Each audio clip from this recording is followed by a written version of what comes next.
everybody. My name's Angela Atkinson. I'm the director of the North Metro Small Business Development Center, and we want to welcome you to our inaugural session of Talking Business. It's a 8-week series of webinars / conversations with small business owners. The origin of this, well, it was Adrian's idea to start having these conversations with small businesses. And the SBDCs, I'll say a little bit more about what we do, but we're really great at delivering content and expertise from our consultants on how to best manage your small business, where we felt like, especially during these really challenging times, what about providing a forum for small business owners to be able to share their experiences with other folks who might be in similar situations, and really being able to take advantage of peer-based learning and just the ability to be able to perhaps feel a little bit less alone when all small businesses, for the most part, are really having to rethink their financial model, their marketing model, et cetera. And so we came up with this idea to offer these webinars, an 8-week series every Wednesday at 4 o'clock. Our SBDC consultants will be interviewing different small business owners. So just a little bit about SBDC, if you aren't familiar with our organization. We offer free one-on-one consulting to small businesses. And we also offer low-cost or free workshops and webinars where we deliver some content like marketing, bookkeeping, accounting, strategy to help small businesses grow and thrive. We also offer some entrepreneurship classes as well. The North Metro SBDC, where I'm director, is out of Westminster, Colorado. Our offices, which are not open yet, and we're supposed to be back on campus by June 1st, is at Front Range Community College. So if you haven't signed up for one of our consulting sessions, please do so. Our website is northmetrosbdc.com. And I did want to let you know, we do have next week's session set up. Our consultant, Nancy Barnett, is actually going to be interviewing Tiffany Giannini, who is the owner of a salon out of Denver. So tune in next week. We'll be sending information on that out. So with that, I'm going to turn it over to our consultant, Adrian Hovey, who will be spending a little bit of time talking with Ryan Evans of Bruz Beers out of Denver. So take it away, Adrian. Great. Hey, thanks, Angela. My name is Adrian Hovey. I'm a consultant with the SBDC. And for my day job, I'm a financial advisor. I've got a practice with Edward Jones up in Westminster. And, I've been helping the next generation of entrepreneurs create business plans through my alma mater for almost 10 years now, and it's something I really love to do. So now I get to do that with the SBDC and help folks translate those great ideas that they have into actionable plans. I love it. It gives me good gas, and I help. I enjoy helping people in the community do that.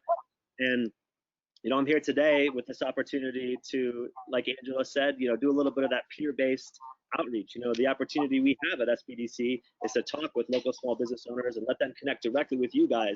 You can see what's working for them and how their businesses are going. And so it's not just from somebody like me who you may not learn as much from. So without further ado, here's Ryan. I want to let him tell you the story of his brewery. And maybe, Ryan, if you want to start there, just introduce yourself and talk to us about the brewery. Adrian, thanks for the intro, and thanks for hanging out on our patio so we can observe some proper social distancing. I'm a little jealous with the nice weather of today that you're on the patio and I'm inside the tasting room, but we'll see. Good spot. But yeah, my name's Ryan. I'm the owner of Bruz Beers. We're a all Belgian-style brewery here off 67th and Pecos in North Denver. We've been in business up here for about 4 years now at this location. So we produce all the beer here. We have a large tasting room here, a couple of patios. We throw festivals, and we're very much a community center up here. And so, yeah, that's kind of some background on where we came from. And again, Adrian, thanks for having me. You bet. So Ryan, I know it's thanks for sharing the background. Let's talk a little bit about how the year started for you and some of those things that happened in the lead up to kind of where we're at today.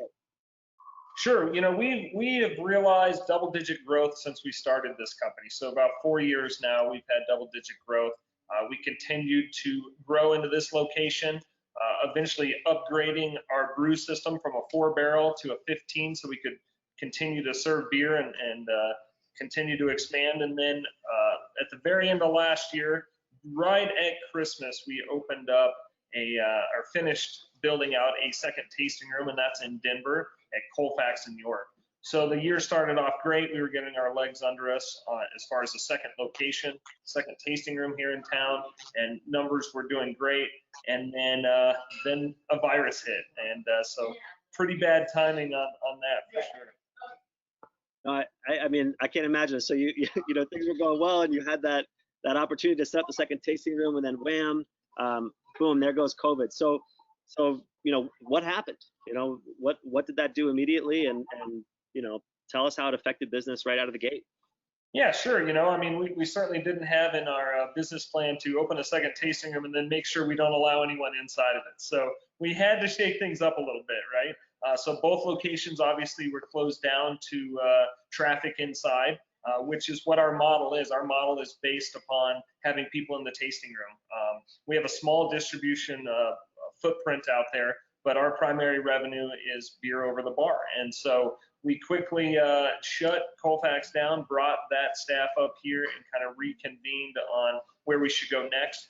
We started to package everything, and I started to secure extra packaging materials because those were going fast. I don't know if you're familiar with Crowler cans, but within that first week, all of the Crowler cans in the United States were spoken for. So what you had or had the rights to, and that's it. And so I was able to work with our suppliers there and make sure we had a steady supply of Crowler cans, which allowed us to do to-go sales.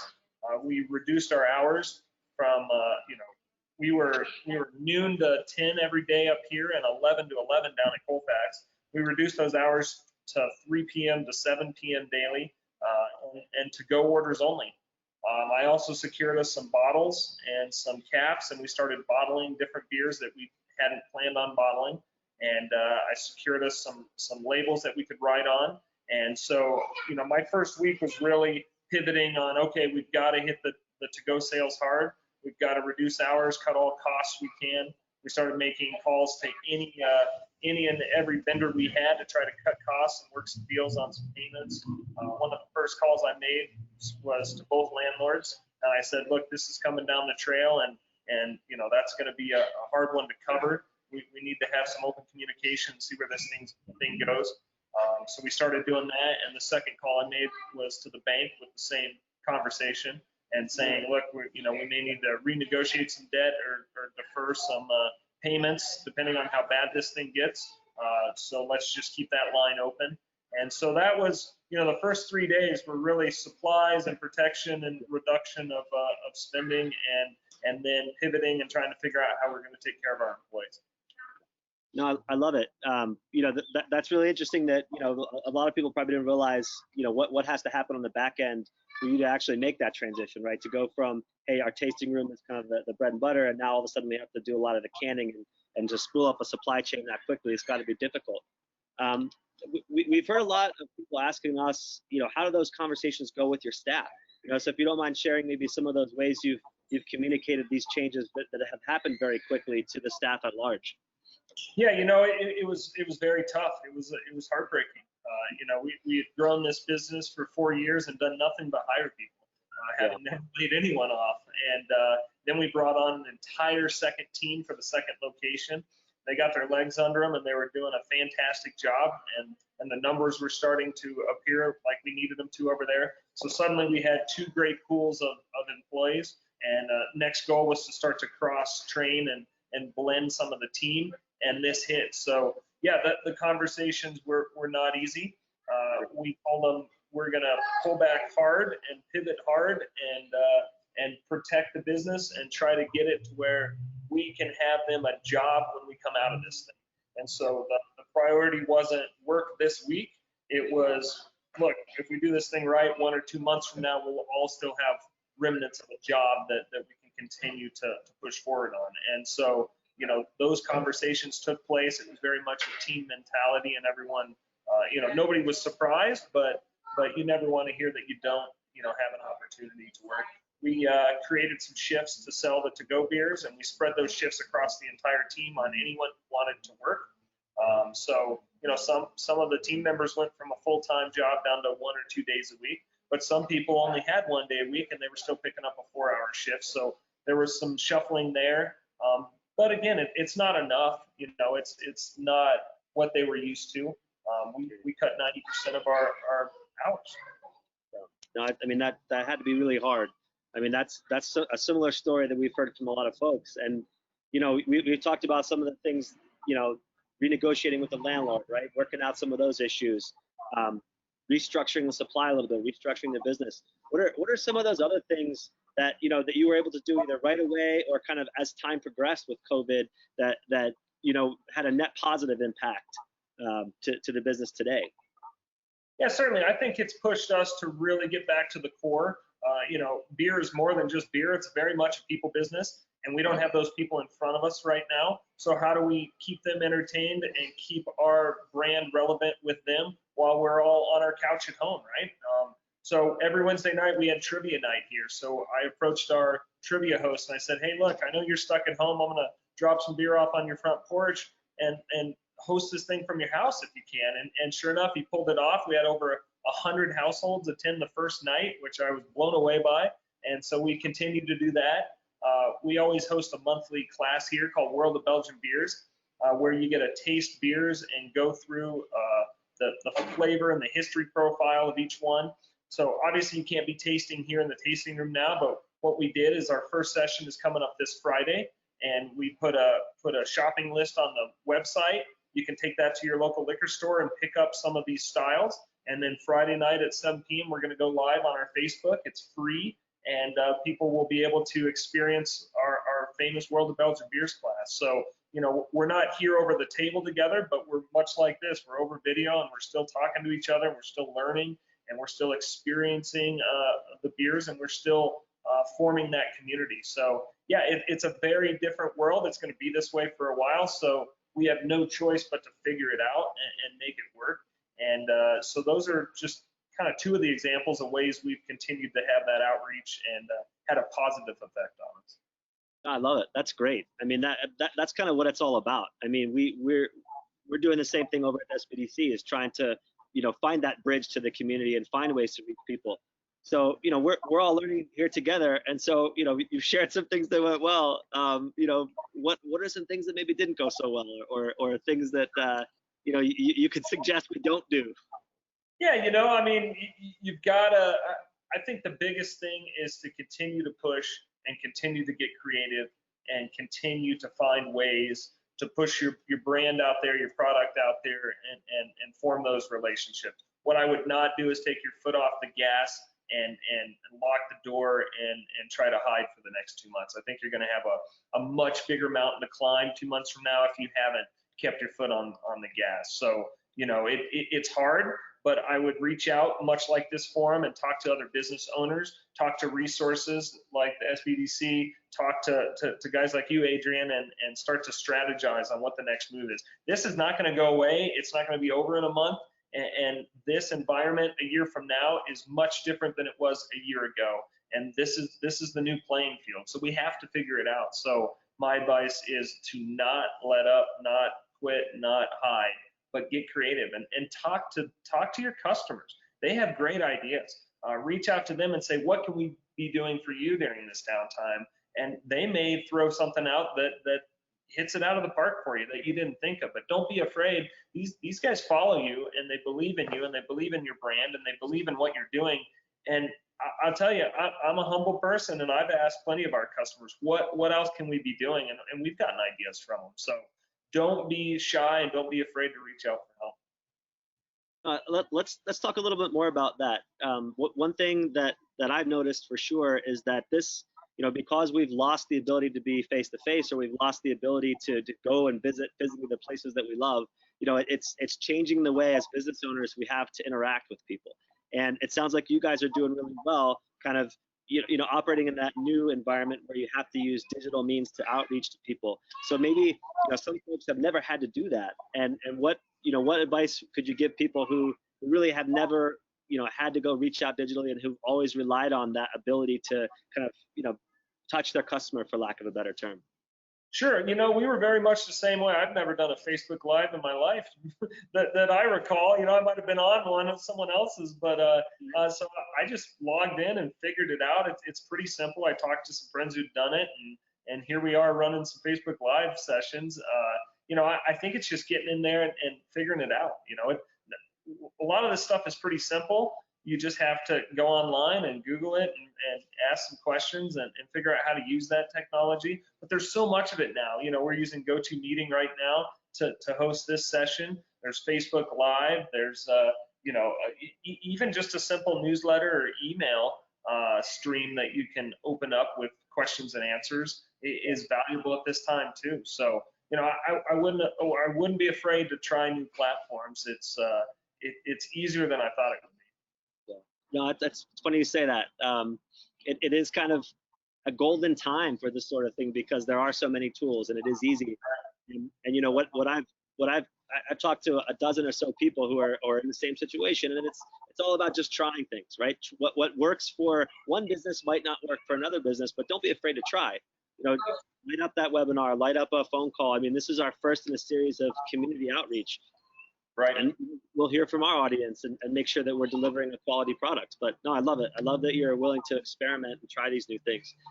So what, given that outreach that you're now doing in a different way, how have you seen the community respond to that? I mean, you've got the trivia is a great example, right? They're hosting trivia from Facebook. So what else is the community doing that's different? Yeah, as far as coming to us, we're still cranking out beer. We're still brewing different beers. We're coming up with different formats to package them in, and that's keeping people interested. We've brought back our brewer, and we've created a lot of different exciting offerings to give them. So we haven't quit on our creative side. We haven't quit on our creating recipes and coming up with formats to put them in. So I think no matter what your product is, even if it's a service, put some of those hints out there and tell people, hey, here's an inside track, or here's a hint, and let them continue thinking down that road towards your product. You're not gone, and I think that's the key. People want to know you're still there and you're still relevant. And so anything that adds to that value, even though it doesn't pay right now, will pay dividends down the road. And so you always focus so much on the sale of today and what can you sell, what can you sell, what can you sell. But this is stuff that doesn't pay us a dime right now, but it keeps us going, and it keeps the spirits up on both our employees and our followers, and it keeps us relevant. And I think that will pay dividends down the road. Oh, thank you. I wanted to come back to two things you said earlier in the conversation. You said get back to the core, right? I think that's an important thing we should all be focusing on is get back to what your product means and what it means to your community, and then that message that you're not gone, right? That is it. I mean, on some level, that idea of resilience, right? That idea of continuity. I mean, we all need to know that when things come back together, we can come back to Bruz and have a beer, right? That's super important. And, yes. And it's, it gives us something to cling to and say, hey, we as a community at goal, like these guys are going to make it. And if they can make it, I can make it too. So, Ryan, give me the top things you're looking at. You're forward looking, right? So we are going to get through COVID, like this too shall pass. What is it that you're doing to kind of position yourself for that recovery down the road bit? Yeah, sure. We're certainly preparing for the next chapter, and that will be to allow people back into our tasting rooms, and that's an important one. That's a big one, but we have to do it wisely, and we have to make sure we don't become part of the problem as far as the spread. So it's training of all of our staff on how to properly handle things, and it's spacing of chairs and tables out. It's opening up patios. It's being aware of what's going on and when there's too many people and how to space them. And so it's going to be a completely different way to operate, right? Because before this all was the goal was to get them shoulder to shoulder as much as you could, right? That was a great day. The more people in the tasting room, the more fun people had. And now it's almost the opposite. If we were there, we'd be shut down. So we have to find that middle ground and figure out how to operate on that new plane. So we're looking forward to that. It's funny, but I always said that we would never can our beers. We're not a canning brewery. We're not a distribution brewery. And sure enough, I did a canning run, and I've got another one scheduled for Monday. So, these things make you change kind of what some of your core values are, and it's not a bad thing. Our customers have connected with these cans, and they like them. And so that's probably something that's going to continue being an offering from us that came from the COVID, right? So, again, thinking outside the box and figuring that out has led us to something that we'll carry forward. We're looking forward to hopefully hosting a festival. We do an annual Belgian Brew Fest up here where we have 10 different breweries come up, and it's a legendary festival that sells out every year. And our goal is to get that festival back on and going. We've had overwhelming response from both the breweries and the attendees saying, don't cancel it, just push it until we can do it. We want it, we need it. And I think they're right. So, having a goal of getting some of your friends around and sharing 12 different breweries beers sometime this summer would be absolutely phenomenal, even if it is cut down as far as attendees so that we can, continue to do the social distancing. But I think that's a goal. So we're looking forward to that and finally just having beer and people on our patios. I love it. I mean, that sense of optimism, it really comes through, in your conversation. And, I think it is tough right now, and we all can easily put our heads in the sand and not really think to the future. So it's good to just verbalize, hey, this is how things are going to happen, right? Or we sure hope we can have that festival. We sure hope we can do that. And I love the canning run. That's going to be part of the business now. I want to see the lemonade out of the lemonade out of lemons beer come from you guys. I never saw that coming. I mean, I swore for 4 years we'd never do it, and here we are doing it, and it's a hit. And I'm going, well, okay, maybe this is where we're going. But it's a good thing, and it's a good offering to have. And we were talking about not disappearing and having a head in the sand. We communicate obviously in different ways with our customers, and that's the easy side, the Facebook and Twitter and newsletters and all that. But with our staff, I email them continually and tell them where we are and what we're doing, even if some of these staff members aren't working yet with us. So they're in the loop. They know what we're doing. They know who's working. They know we changed the hours here, or we're canning there, and we're gonna try this effort or try that effort. And so we have an email that I send out periodically to all the staff members and let them know, here's what we're doing to try to get this platform back and get that stage back up for you to perform on, because that's my role as a business owner. It's not limelight, and it's not showbiz. It's literally to give these guys a stage to shine on, and man, they were doing such a great job at that before this hit. And so the goal is to get the stage put back up and get it big enough to get everyone back on it. And so that's something to look forward to. But until then, they know these incremental steps that we're taking to get there, and they know that we're fighting hard to get them on that platform. Yep. No, I mean, it sounds like you're doing some really interesting stuff, and you've got both the business and the community's best interests at heart, which is which is great. It's a message I think the people who are on this call hopefully can kind of internalize and maybe use that in their own ways in their own businesses. So I know that we're at about the 20-minute point, and we want to make sure that we get an opportunity for folks who are on the call to send us questions and answer them. So at this point, just going to pause for a second. Angela, if you're there, can you check in with us and see if we've got any questions or some things that the viewers might want to talk to Ryan about? Sure. So we've got a few questions coming in. Thank you so much, Ryan. It's just great story and really inspiring, and just appreciate you taking the time and build that stage.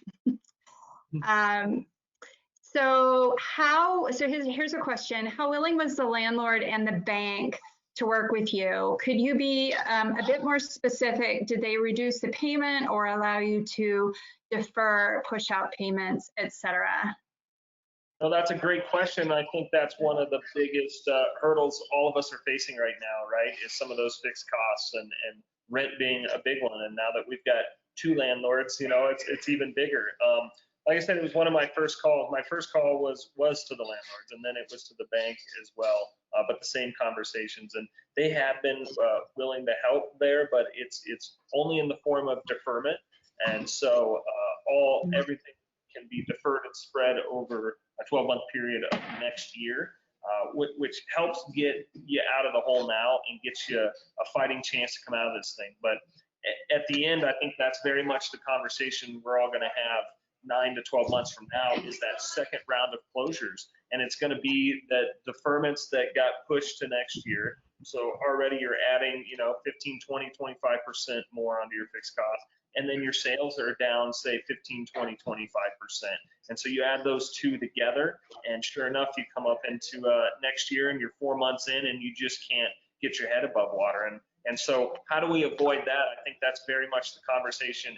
Get it deferred now, and even better, I think that before next year comes, is having the conversation of, okay, now we're coming out of this thing, landlord and bank, let's talk about starting to share some of this debt load, you know, and not just still have it all on us. So splitting some of those months, you know, getting rid of half of that payment, and then keeping the other spread out. I think those conversations will happen next.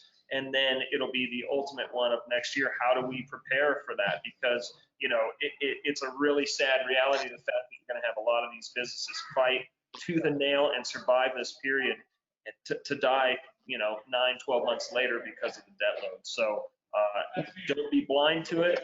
It's not going away. In fact, it's worse than now. So you've got to get there, but focus on now. Take the deals you can get now, and then start to work towards what that looks like. But don't forget it, because it's going to come back. So that was the same on both of our landlords. They both deferred. They're willing to do up to 3 to 4 months, depending on how long it goes. And then the bank is the same way. They're willing to waive, you know, defer 3 months of payments there. Now, one landlord figured out a minimum cost to operate the property. And so we're paying that minimum cost per month, which is about 1/6 of what our payment would be. So that's still very, very reasonable. But again, I think you know, the next conversation will be trying to get them to cover some of that. Thank you. Another question for Ryan: what sort of collaboration with other business owners have been helpful? So maybe your suppliers, et cetera. Like, what about your supply chain, distribution? Like, what kind of changes have you had to initiate there? Yeah, I mean, for us, it became very much our survival line to serve to go was containers, right? And so we had a great relationship with our Crowler company, Crowler Nation, which is Oscar Blues up north. And so that same day, I called my landlords. I was calling them and said, give me what I can get, and spread it out however you need to, but I need a constant supply. And I'll tell you what, they were on a month back order within the first week. And they've never been on a back order like that. Every can in the United States was spoken for, and they were still able to supply us. But it was that relationship that we had. So we did that, started doing bottles with, you know, bottle sizes that we've never done before because they were available. So I started bringing those in and stocking them so that I had a backup in case we ran out of Crowler cans. But it's also been with other businesses, right? So we sell beer, which is great, but these restaurants are hurting just as bad as we are, and they're doing to-go orders. So we've partnered with the restaurant next door, Bonbons, which is a French dessert bar and restaurant.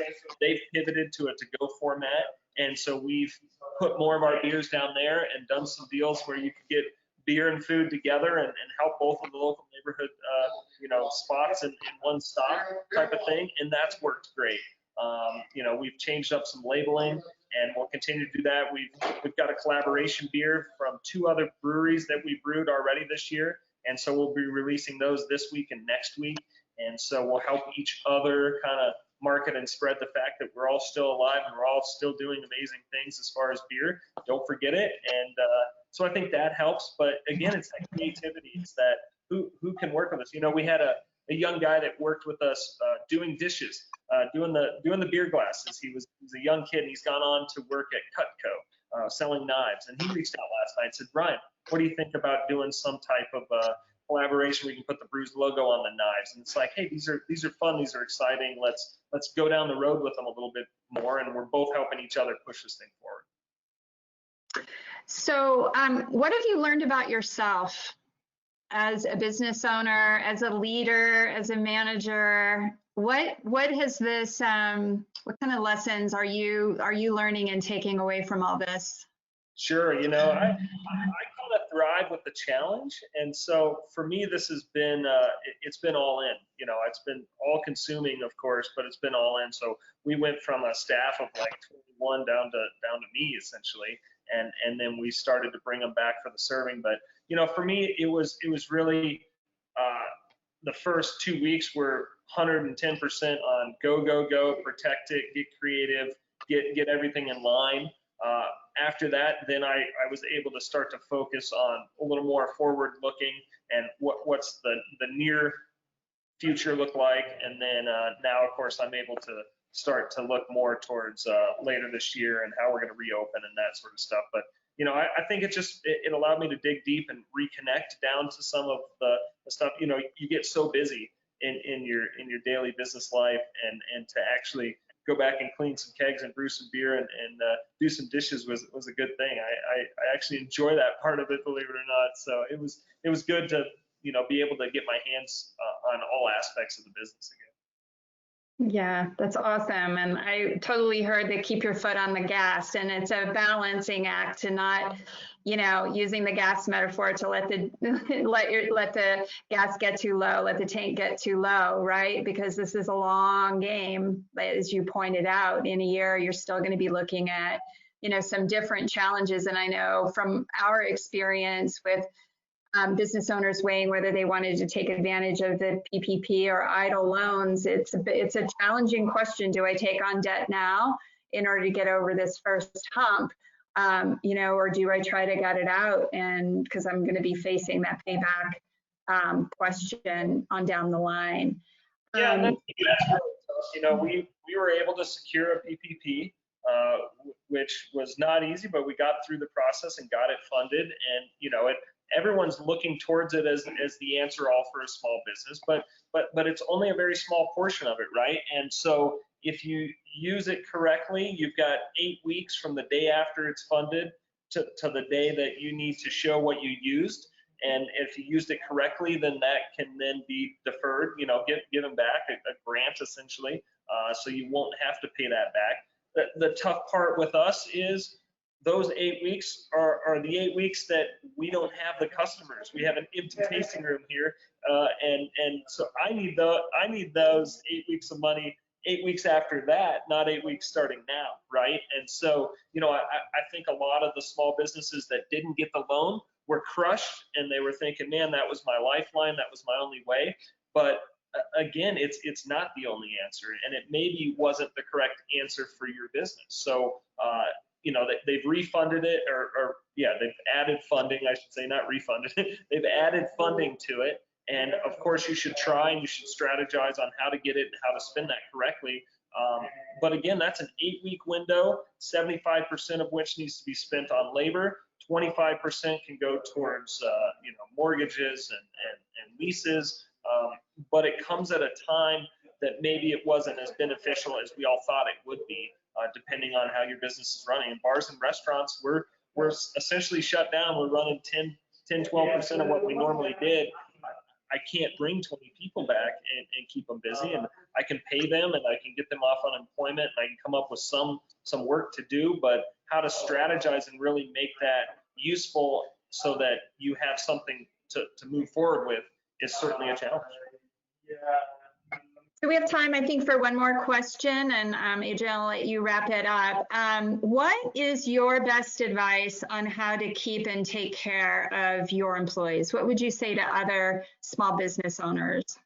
Yeah, you know, I think again, keep your foot on the gas and keep pushing forward. Get creative on ways to to get them back on the stage, right?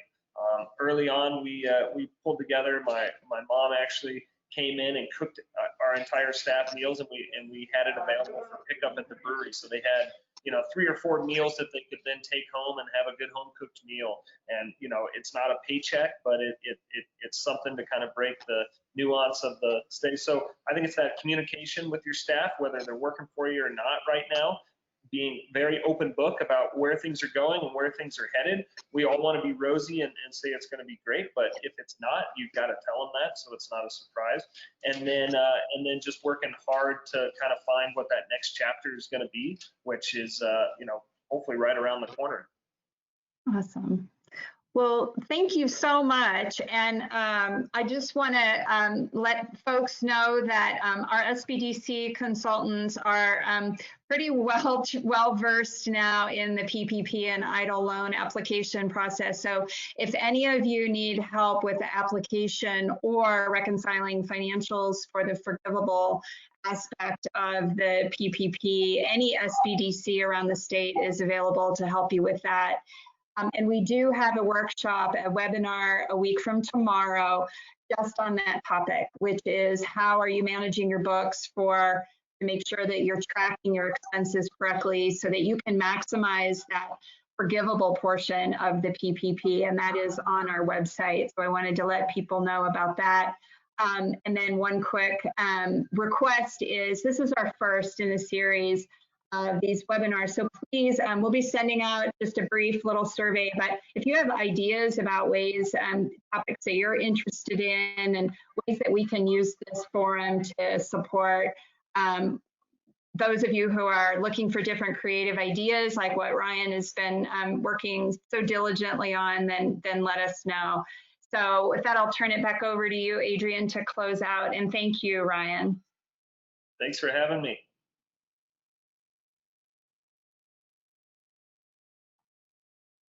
Thank you, Angela.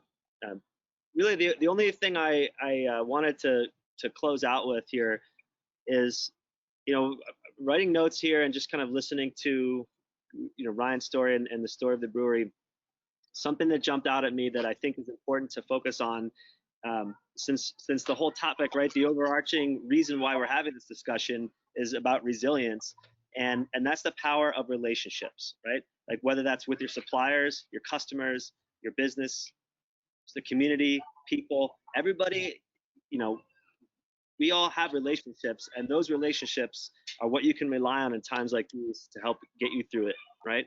I mean, Ryan's talked about the ways he's used his relationships and developed new ones in this. So I just want to, kind of close with that and let everybody think about, hey, how to be resilient. One way is to build a very powerful network and to reach out and use the services of the SBDC, right? Visit your local businesses, support them.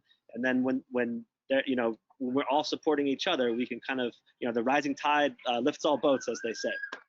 So anyway, I just wanted to kind of circle back on that theme of relationships, because I think it's very important, and it's one of the best ways, whether we're in good times or bad, to help build our businesses, but also to make sure that we can weather things like this. So Ryan, I want to make sure that you get the last word here and offer any parting shots and, say goodbye to everybody who's been, attending here virtually. Yeah, no, thanks. Thanks for attending in. I wish I had a beer, but I have a water, since that's what we're allowed to drink here on site right now. But cheers, everyone. I think chin up, and there's better times ahead.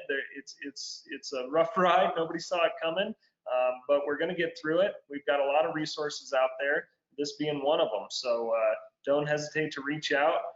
We're around. You can reach me at Ryan, RYAN, at bruzbeers.com. That's BRUZBEERS.com. And, I look forward to having a beer with you on our patios here soon. I think that's the goal we're all working towards. So cheers, everyone. All right. Thanks a lot. And we'll see you all next week. All right, take care.